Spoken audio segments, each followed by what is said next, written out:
Los 12 pares craneales son un conjunto de nervios que nacen directamente del cerebro o del tronco del encéfalo en lugar de la médula espinal. ¿Cuál es su función? Básicamente es conectar el cerebro directamente con los órganos de los sentidos, como lo son los ojos, la nariz, los oídos y la lengua, los músculos de la cabeza, el cuello y algunos órganos internos, como lo serían el corazón y el estómago. ¿Cómo se dividen? Básicamente estos se dividen según su clasificación, que es en tres tipos: los sensitivos, que solo transmiten los sentidos, como el olfato, la vista y el oído; los motores, que solo mueven músculos, como por ejemplo mover los de los ojos, la lengua y el cuello; y los mixtos hacen ambas cosas, por ejemplo el que te permite sentir la cara y también masticar. Estos se nombran con números romanos del 1 al 12, en el orden en el que salen del cerebro, que es de adelante hacia atrás. Nosotros nos hemos dividido el trabajo de tal forma que vamos a hablar del primer nervio al sexto nervio y del séptimo nervio al doceavo nervio. De esta forma vamos a poder explicarlo de una manera más técnica y entendible, y sobre todo poder dominarlo correctamente. Como el compañero dijo previamente, nos hemos dividido los pares craneales. Yo les voy a hablar del par craneal 1 hasta el 6, es decir, desde el olfatorio hasta el abducens. ¿Ok? Antes de profundizar en los pares craneales, quiero entrar en un tema de origen real y origen aparente, que son dos términos que van a escuchar a lo largo del video. El origen real se refiere a un lugar en el sistema nervioso donde hay cuerpos neuronales conocidos como somas. En este lugar es donde inicia o nace la señal eléctrica, mientras que el origen aparente es el lugar donde el axón atraviesa el tronco encefálico y se convierte en un nervio que va hacia su destino. Esto es lo que se ve dentro de una disección o disecación. A continuación voy a hablar sobre el par craneal olfatorio, el número 1, el cual es curioso porque es simplemente sensitivo y es directamente hacia la corteza cerebral. A diferencia de los otros, no tiene ningún tipo de sinapsis con el tálamo. El origen real de este es el epitelio olfatorio, donde hay dos neuronas bipolares, donde cada una tiene una dendrita sensible al olor. Este epitelio olfatorio se encuentra en la parte superior de la cavidad nasal. Además de eso, el origen aparente son los bulbos olfatorios, donde se generan la sinapsis y donde se generan los tractos olfatorios, que se van a ir hacia atrás hasta llegar a la área primaria olfatoria del lóbulo temporal.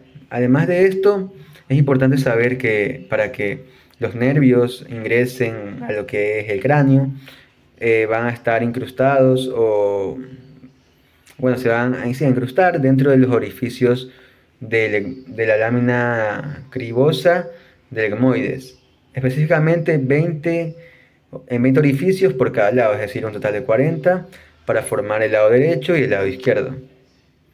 Aparte de esto, podemos sumar que hay una enfermedad una enfermedad o una patología que se llama anosmia, la cual implica la pérdida del olfato, que se puede dar por traumatismo en la parte de la lámina cribosa, por daño en la mucosa, o también provocada por el tabaquismo y consumir cocaína.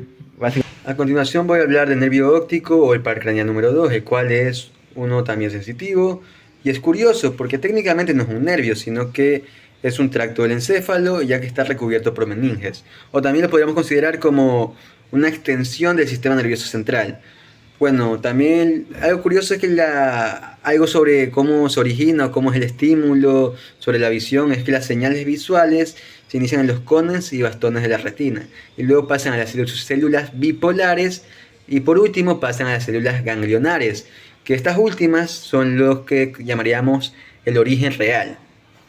Los axones de estas células convergen para formar el nervio óptico, el cual atraviesa el canal óptico.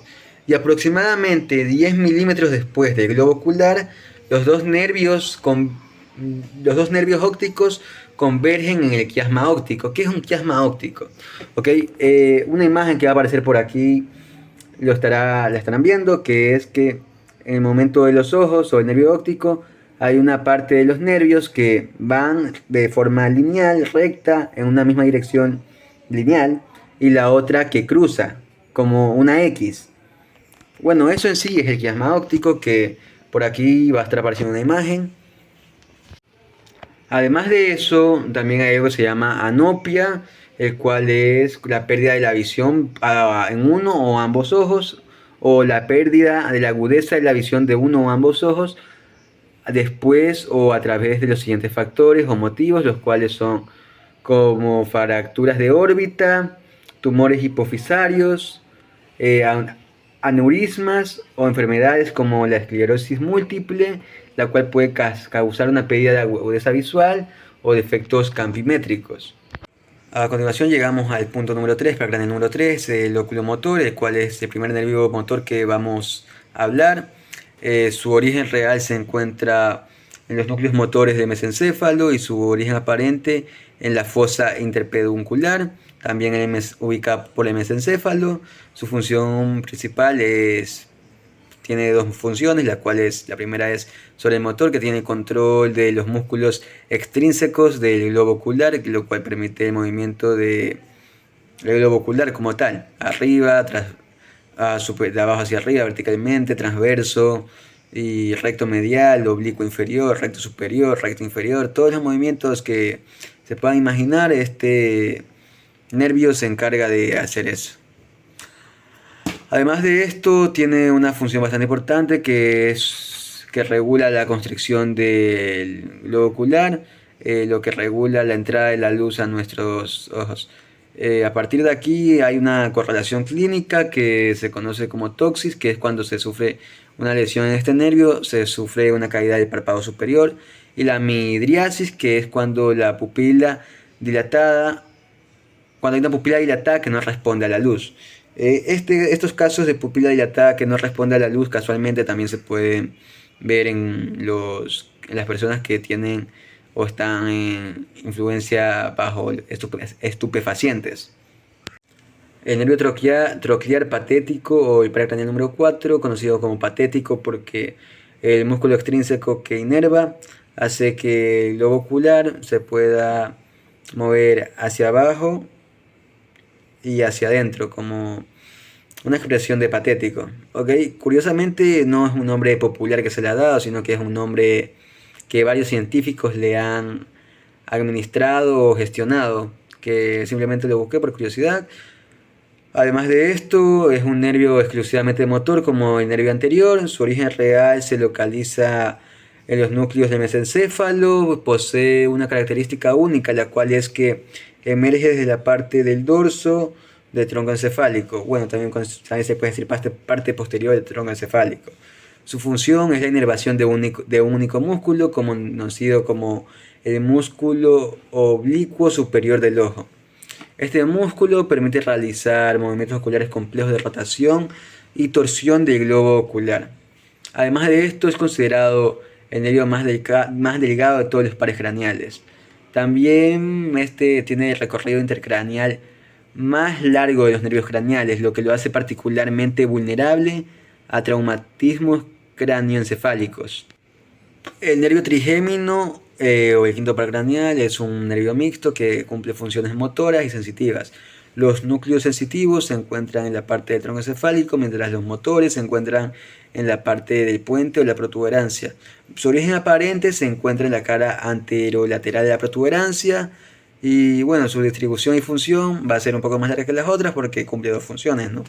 En la parte sensitiva se dedica a todo lo que es la cara, tanto el tacto, dolor y la temperatura. La cara me refiero a la cara, a la parte facial, por si se necesita un término más anatómico, la parte facial. Su componente de motor como tal está muy relacionado con los músculos de la masticación. A partir de esto voy al siguiente punto, que es que este nervio se divide en tres ramas, las cuales son la rama oftálmica, la maxilar y la mandibular. La maxilar y la mandibular no tienen mucha explicación.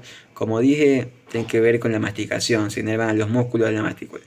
Se inervan básicamente con los músculos de la masticación. Y bueno, aparte de esto, estas ramas atraviesan orificios distintos en la base del cráneo. Empezando por la oftálmica, atraviesa la fisura orbitaria superior, luego la parte maxilar o la rama maxilar atraviesa el foramen redondo y por último la mandibular atraviesa el foramen oval. Y A continuación, el sexto par craneal, el nervio abducens, el cual es el motor ocular externo. Es un nervio exclusivamente motor, su origen real se encuentra en el núcleo abducens, el núcleo abducens ubicado en la protuberancia o puente, uno que ya mencionamos antes. Su origen aparente se localiza en el surco bulbopontino. Función. Su función principal es inervar el músculo recto lateral del globo ocular. Al controlar este músculo le permite generar la aducción del ojo, la cual es esencial para realizar la mirada lateral. Imagino que se refiere a esta mirada lateral. Debido a su largo recorrido por la base del cráneo, es frecuentemente el primer nervio en ser afectado por el aumento de la presión intracraneal, y una lesión en este nervio puede generar lo que se le llama diplopia, lo cual genera visión doble cada vez que el paciente intenta mirar hacia el lado afectado. Es decir, si yo miro hacia un lado y tengo diplopia, voy a ver doble. Ahora yo les voy a hablar sobre el séptimo par, que es el nervio facial.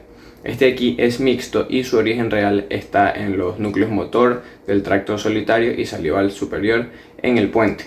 Su origen aparente es en el surco bulbopontino.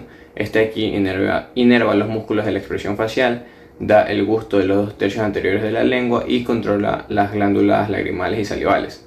El octavo par es el nervio vestíbulo-coclear. Es sensorial y su origen real es en los ganglios de Scarpa y de Corti en el oído interno, y su origen aparente es en el surco bulbopontino. Su función es la audición y el equilibrio. El noveno par es el nervio glosofaríngeo. Este aquí es mixto, su origen real es en el núcleo ambiguo, salival inferior y del tracto solitario en el bulbo. Su origen aparente es en el surco postolivar, es el que se encarga de la deglución, la secreción parotidia y da el gusto del tercio posterior de la lengua. El décimo par, que es el nervio vago, es mixto y es el más extenso. Su origen real es en los núcleos dorsales del vago, ambiguo y del tracto solitario en el bulbo. Su origen aparente es en el surco postolivar, da la inervación parasimpática del cuello, del tórax, el abdomen y controla la fonación.